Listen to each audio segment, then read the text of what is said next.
Nga kjo përbërje e partive politike, listave të tyre, ka mundësi që pas zgjedhjeve të ketë një bashkëpunim cila mund të jetë më e parafort?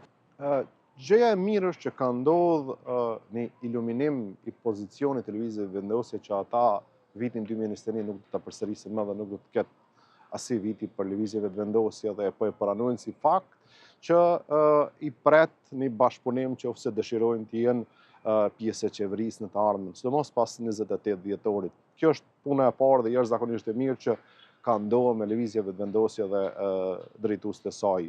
Në anën tjetër, subjektet politike tjera, ato në një formë ose tjetër kanë lënë disa shenja për arsye ndoshta shfrytzu këtë në situatën e fushatës, kundërshtinë e tyre ndaj lëvizjeve të vendosje. Mirë po them prapë, pas 28 dhjetorit shpresoj fuqishëm që kishte ndodhur një racionalitet më i madh i subjekte politike dhe për me pas bashkëpunime për arsye për të mirën e vendit, sidomos duke pa këtë blokadën. Pra, për mua kishte më qenë interesant me pa koalicione të paprovuara dhe të cilat në një formë ose tjetër kanë një fuqi të vetën.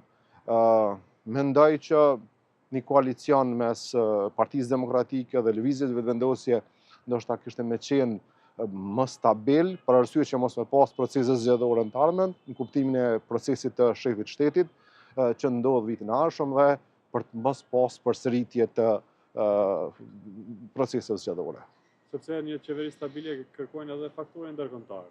Në krye të herës, me nënshkurt, neve se kemi, jo neve, flasëm për subjektin e parë që doli pas nënshkurti, që ishte jashtëzakonisht destruktiv dhe bllokues, nuk e njohu realitetin, ishte në presionin ose në impresionin e në 2021-s dhe ishte mendimi që të ketë fuqinë gjithëpërfshirëse siç që pat në 2021-ën.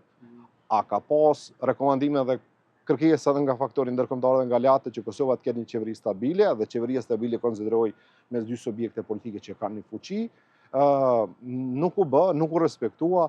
Lutem shumë që pas 28 dhjetorit ta kuptojnë këtë realitet. Kosova ka nevojë tani jo për qeverisje një partijake, që nuk do ta përjetoj më, mirë po për një partneritet i cili kishte më qenë garantues i obligimeve të Republikës së Kosovës.